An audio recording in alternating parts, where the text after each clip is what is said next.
press the bell icon on the YouTube app and never miss an सभी को जय हिंद दोस्तों, आप सभी का हार्दिक स्वागत है जय हिंद रिएक्शंस पर। तो आज हम आपके लिए एक बहुत स्पेशल और एक इंटरेस्टिंग वीडियो लेकर आए हैं, जिसमें आप देखेंगे कि जैसे कि आप जानते हैं कि दुनिया भर में बहुत ही ज़्यादा उथल पुथल है, कहीं पॉलिटिक्स बदल रही है और कहीं पर युद्ध जो है वो चल रहे हैं। तो आज उसी पे हम देखेंगे भारत की बेटी और सुप्रीम कोर्ट की लॉयर नाजिया लाइक खान जी का बेबाक रिएक्शन, जो कि एक बहुत ही सेंसिटिव टॉपिक पे बात करेंगी। तो ये वीडियो बहुत इंटरेस्टिंग होगी, आपको बहुत कुछ जानने को मिलेगा और बहुत मजा आएगा। तो इसे हद तक देखें और चैनल पे नए हैं तो चैनल को सब्सक्राइब कर दें, ताकि हम आपके लिए लेटेस्ट इंटरेस्टिंग और इन्फॉर्मेटिव वीडियोस लाते रहें। तो चलिए साथ मिलकर ये वीडियो देखते हैं। जय हिंद, जय Bharat. Hi viewers, this is me Rubaha Imran and you're watching my YouTube channel. Viewers, सबसे पहले चैनल को सब्सक्राइब कर ले, वीडियो को लाइक करें, शेयर करें और बेल आइकॉन ऑन करना मत भूलिएगा। आज हमें इंडिया से ज्वाइन किया है नाजिया इलाही खान ने, जो कि किसी तारीफ की मोहताज नहीं है। मैम बहुत शुक्रिया हमारे व्यूवर्स के लिए आपने टाइम निकाला। वंदे मातरम, भारत माता की जय। Rubaha ji, thank you so much. Ma'am आज हम जो है बड़े इंटरेस्टिंग टॉपिक पे बात करने जा रहे हैं। आपको पता है फ़लस्तीन और इज़राइल की जंग जो है वो एक बहुत मुश्किल, बहुत ही टफ दिखाई दे रही है, जिस पर काफ़ी कंट्रीज़ के अपने अपने स्टांस है। सऊदी अरब के एक इन्फ्लुएंसर है, प्रिंस हैं, उन्होंने हमास से ये कहा, उनको मुखातिब करते हुए कहा कि इंडिया से सीखना चाहिए हमास को, और कि किस तरह इंडिया ने नॉन वायलेंट तरीके से ब्रिटिश एम्पायर के रूल को ख़त्म किया था। ये सऊदी अरब के प्रिंस का कहना है। आप इसको देखते हुए क्या कहना चाहेंगी? बहुत खूबसूरत बात कही है उन्होंने, और उन्होंने ये भी कहा है कि जो इंडिया कर रहा है उससे सीखो और वो करो। हमने ब्रिटिश रूल को ही सिर्फ खत्म नहीं किया, बल्कि मॉनसून सेशन में हमारे गृह मंत्री श्री अमित शाह जी, जो होम मिनिस्टर है, उन्होंने ब्रिटिश के बनाए हुए कानून को भी खत्म करने की पूरी बात उठा दी है। और सारी जितनी भी सेक्शंस हैं, धाराएं हैं, आईपीसी, सीआरपीसी, एविडेंस एक्ट, सबके सब चेंज हो रहे हैं और भारत का कानून बन रहा है। अब पहले क्या था कि हमारे यहाँ पनिशमेंट की बात होती थी, अब क्या होता है कि अब हमारे यहाँ जस्टिस की बात हो रही है। अब सजा की बात नहीं हो रही, अब इंसाफ देने की बात हो रही है। तो सऊदी अरबिया के इन्फ्लुएंसर ने और बहुत रेनाउंड प्रिंस ने ये बात कही है और बहुत खूबसूरत अंदाज में कहा है। इवन उन्होंने कंडेम किया है कि हमास ने जिस तरह से इजराइल के ऊपर अल्लाह अकबर के नारे पर उन्होंने बलात्कार किया है, औरतों को न्यूड परेड कराया है, गर्भवती महिलाओं के कोख को काट करके उनके बच्चे को निकाल करके जाइगोट से बच्चे का कत्ल किया है। ये मानवता नहीं दिखता है, कहीं पर से भी मानवता नहीं दिखता है। और जिस मस्जिद के लिए आप लड़ रहे हैं, आपने मस्जिद को सामने रख करके आपने इस पूरी दुनिया के मुसलमानों को रुस्वा किया है। मस्जिद और इस्लाम को सामने रख करके आपने पूरे दुनिया के मुसलमानों की नजर नीची की है। आपने पूरी दुनिया के मुसलमानों के पेशानी पर, तकदीर पर, उनके चेहरे पर ये स्टैंप लगा दिया हमास और गाजा ने कि भाई मुसलमान आतंकवादी होते हैं और ये इस्लाम के नाम पर औरतों के साथ अश्लीलता भी कर सकते हैं। तो ये इसको कंडेम भी उन्होंने अपनी स्पीच में किया है। उन्होंने बार बार कहा है कि बच्चे से लेकर के, महिलाओं से लेकर के जो इतनी अश्लीलता वाली हरकतें हमास ने की है, उसको मैं कंडेम करता हूं। और भारत से सीखना चाहिए कि किस तरह से भारत ब्रिटिश रूल से बाहर निकल करके आज भारत कितनी तरक्की पर पहुंच चुका है। आप सोचें, अरे बाहर के 57 मुस्लिम मुल्क है, 57। अगर पूरी विश्व और पूरी दुनिया और पूरी कायनात में देखा जाए तो मुसलमान बहुत ताकतवर है। मुसलमानों को तो भीख का कटोरा हाथ में लेने की जरूरत ही नहीं होनी चाहिए, क्योंकि वो बहुत ताकतवर है। 57, इस धरती पर 57 मुस्लिम ममालिक है। पर क्या एक भी मुस्लिम ममालिक ने हमास और गाजा को सपोर्ट किया? नहीं किया। आज पाकिस्तान फाका कशी पर है, आज पाकिस्तान के हाथ में भीख का कटोरा है, आज पाकिस्तान की आवाम बिलक रही है, रो रही है। छोटे छोटे 8 साल 10 साल के बच्चे नारियल बिक्री कर रहे हैं, साइकिल का पंचर ठीक करते हैं, चप्पल ठोक रहे हैं पाकिस्तान के बच्चे, लेकिन शिक्षा नहीं ले रहे हैं, क्योंकि पढ़ाई आपके यहाँ इतनी महंगी है और सरकारी स्कूलों को भी प्राइवेट स्कूल में कन्वर्ट किया गया है ताकि फीस ज्यादा ले सके, ताकि पैसा ज्यादा ले सके। आई थिंक आप डिनाई नहीं कर पाएंगे, क्योंकि मैं सच्चाई आपके सामने रख रही हूँ।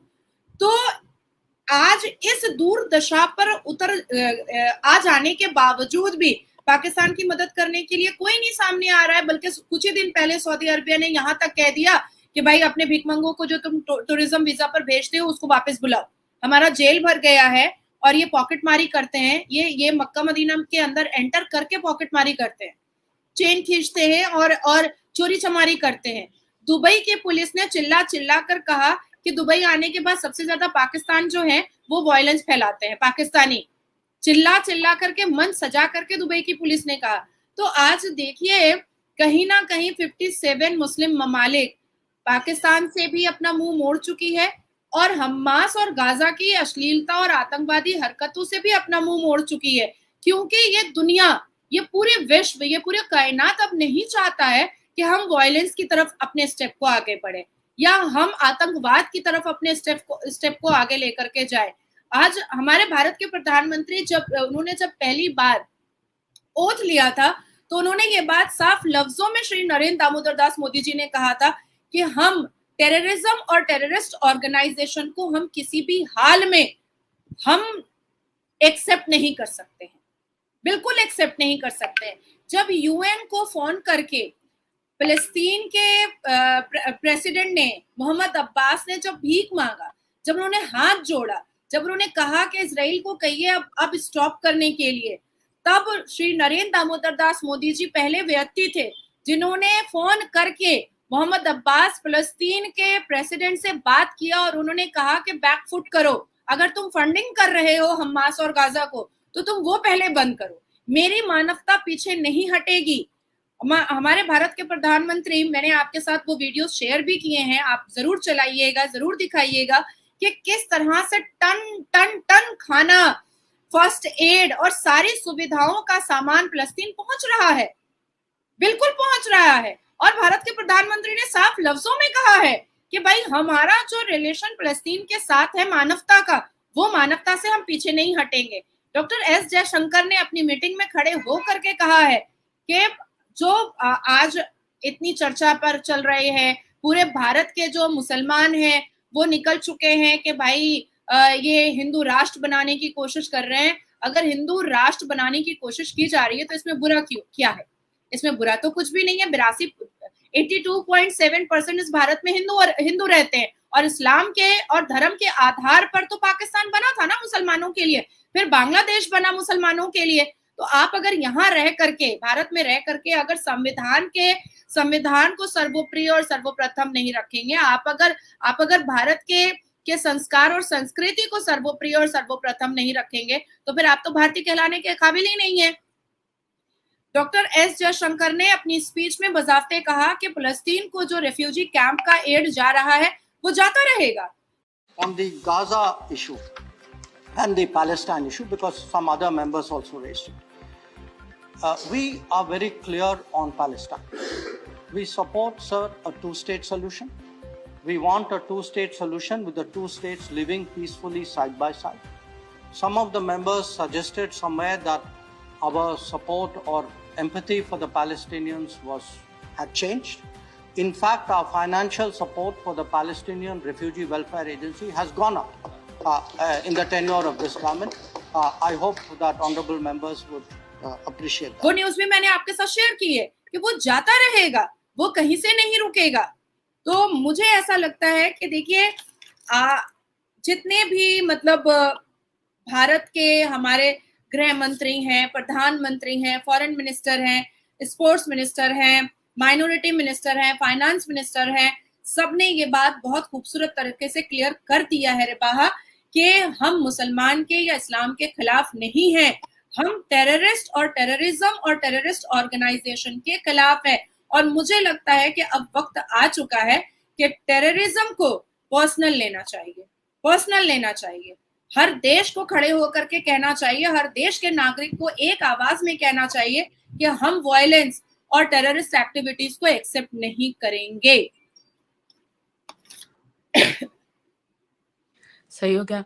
तो मैम जिस तरह ये सिनेरियो चल रहा है, अब देखिए डॉक्टर एस जयशंकर ने भी जो है प्रेस ब्रीफिंग की। आप इसको देखते हुए क्या कहेंगी कि इंडिया जो है एक तरफ तो इजराइल को सपोर्ट कर रहा है और दूसरी जानब फ़लस्तीन के लोगों को एड का क्या एक डिप्लोमेटिक मूव है, क्या समझती है?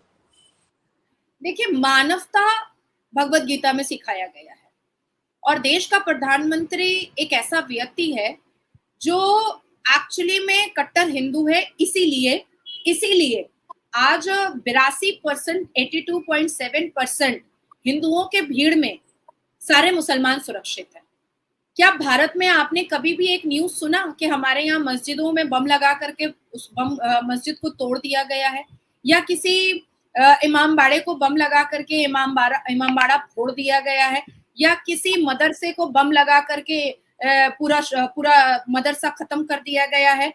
आपने तो नहीं सुना होगा। हालांकि मैं आपको बता देती हूँ कि हमारे भारत में 3 लाख से ऊपर एक्टिव मस्जिद है, 24,010 रिकॉग्नाइज मदरसे हैं, 7,742 non recognize government non recognize मदरसे हैं, पर उनको फितरा और ज़कात के नाम पर करोड़ों रुपए आते हैं। 1 लाख से ऊपर ऐसे मदरसे हैं जिसको कहीं पर रजिस्टर्ड नहीं किया गया है, लेकिन फितरा ज़कात पर अरबों रुपए वो कमा रहे हैं। मोर देन 115 मज़ारें ऐसी हैं जहां पर मिलियन का प्रॉफिट हो रहा है। उर्दू स्कूल 28,276 उर्दू स्कूल है जो रिकॉग्नाइज्ड है, जो गवर्नमेंट के पैसे से चल रही है। 16,382 नॉन रिकॉग्नाइज्ड उर्दू स्कूल है जो स्टेट गवर्नमेंट या किसी ना किसी चैरिटी फंड के तहत वो स्कूलें चल रही हैं, पर वहां के बच्चे पढ़ करके इंजीनियर डॉक्टर तो नहीं बन रहे हैं।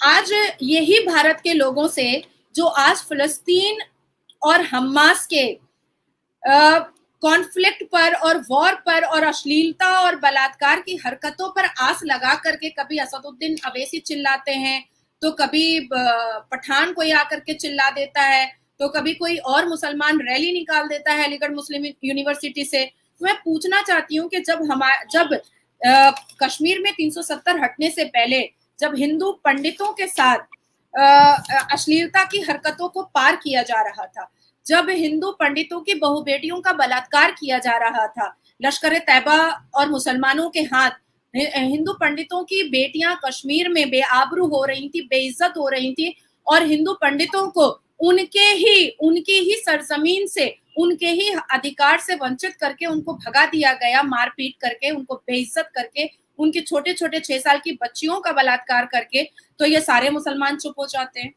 सारे के सारे मुसलमान चुप हो जाते हैं। मैं पाकिस्तान और भारत के मुसलमानों से मैं पूछना चाहती हूँ कि जब चाइना मस्जिदों को तोड़ करके वहां पर पैखाना बनाता है, लैट्रिन बनाता है, वहां पर टॉयलेट बनाता है, तब ये भारत के मुसलमान और पाकिस्तान के मुसलमान अपनी आवाज क्यों नहीं ऊंची करते हैं? अगर वाकई में रिबाहा आपको या मुझे अगर इस्लाम प्यारा है तो चाइना करे, अफगानिस्तान करे, ईरान करे, लीबिया करे, सीरिया करे, भारत करे, पाकिस्तान करे, कोई भी करे, हम अपने इस्लाम के लिए आवाज उठाएंगे अगर वाकई में इस्लाम प्यारा है। दोस्तों, आशा करता हूँ कि वीडियो को अपने अंत तक देखा होगा और ये पूरा डिस्कशन आपको काफ़ी पसंद आया होगा। अगर आपको वीडियो पसंद आई है तो इसे लाइक और शेयर जरूर कर दें, और हमेशा की तरह नाज़िया अलाई खान जी का जो बेबाक और दमदार रिएक्शन और अंदाज है, उसके बारे में जो भी आपके विचार हैं, आप अपने विचार हमें कमेंट सेक्शन में लिखकर जरूर बताएं। हमें आपके कमेंट्स का इंतजार रहेगा, और ऐसी इंटरेस्टिंग और लेटेस्ट वीडियो देखने के लिए चैनल को सब्सक्राइब कर दें। तो चलिए फिर मिलेंगे ऐसी किसी इंपॉर्टेंट और इंटरेस्टिंग वीडियो में। तब तक अपना ध्यान रखिए। जय हिंद, जय भारत।